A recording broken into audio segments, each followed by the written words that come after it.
Bon, Sandrine, merci pour cette interview. On va essayer de parler plus fort, d'accord? Merci pour cette interview. Avec plaisir, Angelo. Je vais vous poser quelques questions pour commencer. La première question, que vous anime la vie? Qu'est-ce qui vous fait danser la vie? Dans la vie, c'est surtout la découverte, la curiosité et la créativité. Ah, c'est bien ça. Et vous tenez une relation spécifique avec ce monde ou Avec le monde de la créativité.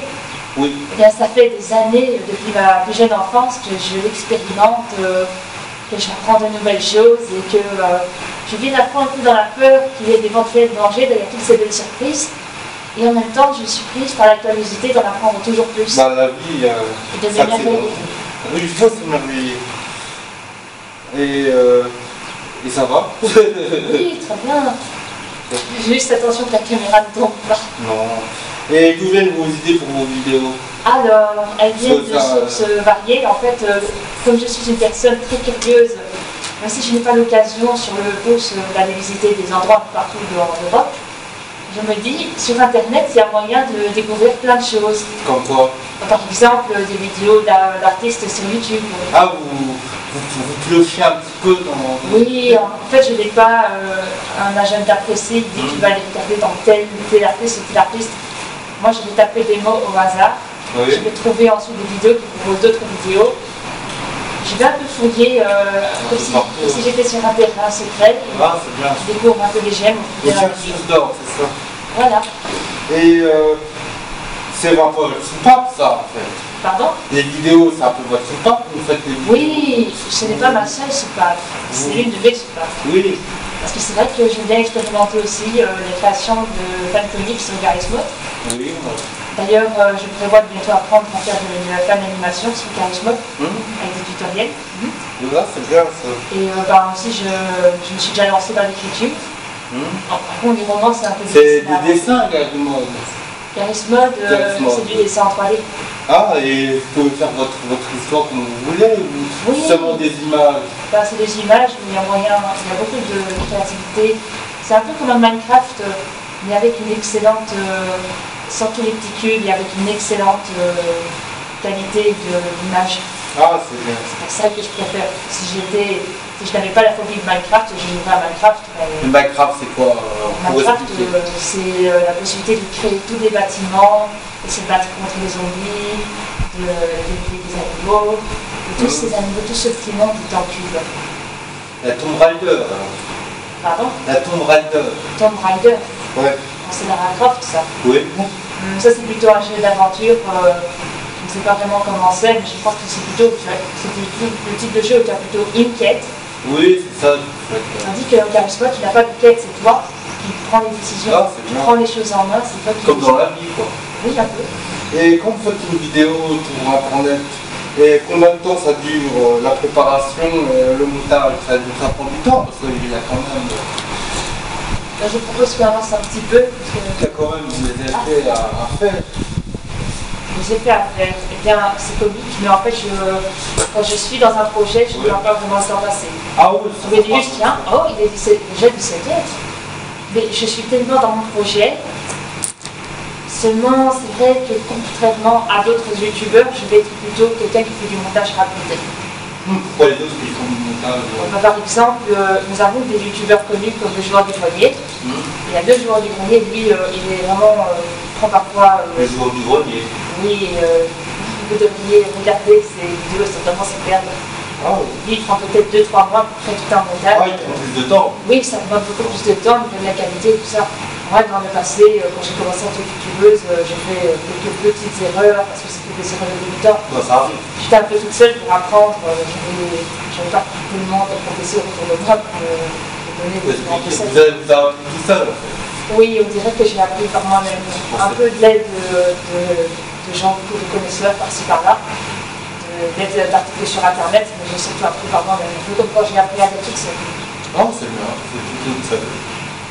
Et pour vous montrer de la joie vivre dans cette vidéo, c'est plaisant pour vos abonnés, ils vous disent que vous montrez un peu de joie vivre. C'est super, parce que je trouve que c'est important que je montre de l'enthousiasme parce que c'est plaisir, oui. Pour aller s'activer Pas faire ça avec une école. Ça se voit quand vous avez mis ce que vous faites. Oui. Et parlons d'autre chose, parlons de votre bulle. Ah oui, ma bulle en plastique. Alors voilà, ça va faire pratiquement 11 mois que je l'ai. Oui. Parce qu'en fait, faute du Covid, il y a eu une grande peur. Il y a eu cette impression que le monde s'est changé complètement. Et on ne pouvait plus faire, il y a plein de choses qu'on ne pouvait plus faire. Moi, je me suis dit, dans cette situation très angoissante, je vais m'offrir mon cadeau. Et je l'avais depuis longtemps.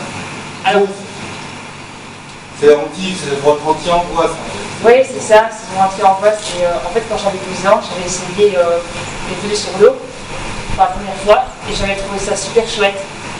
J'ai trouvé même ça sécurisant d'aller dans une bulle comme ça. Et c'est quoi la relation avec cette bulle comme vous avez un peu paragraphé En fait, pour moi, c'est le symbole d'une sorte de cocon dans lequel on va retrouver son énergie.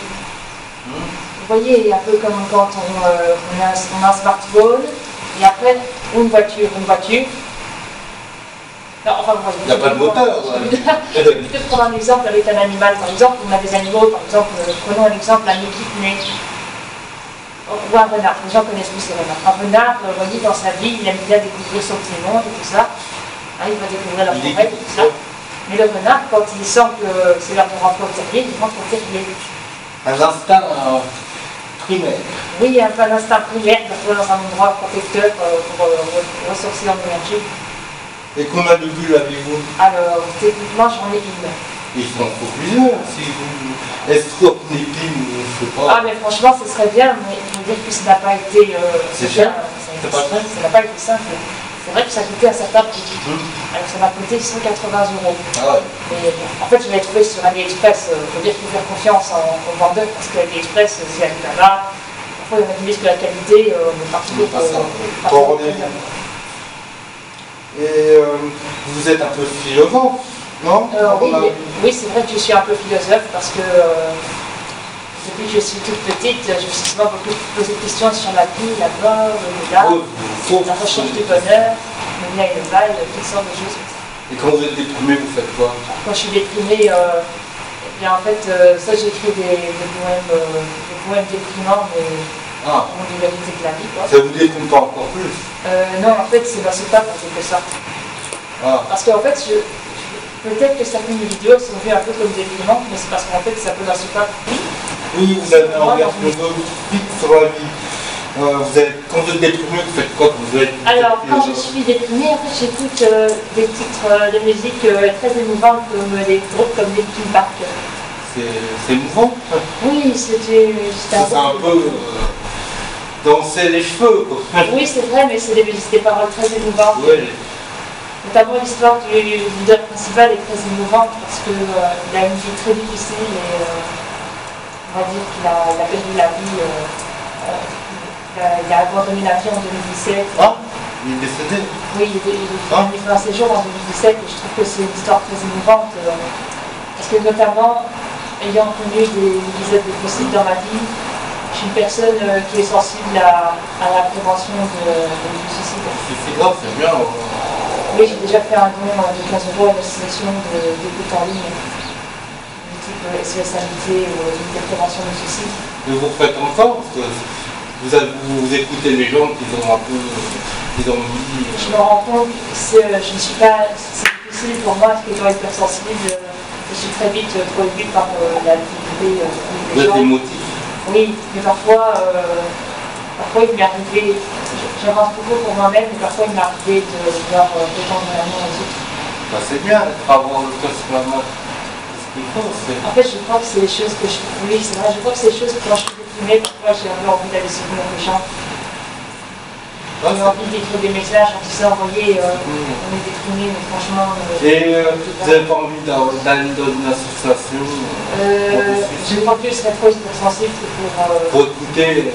Je crois que je serais trop hypersensible parce que je pense que les gens qui vont dans l'association doivent être assez forts d'esprit.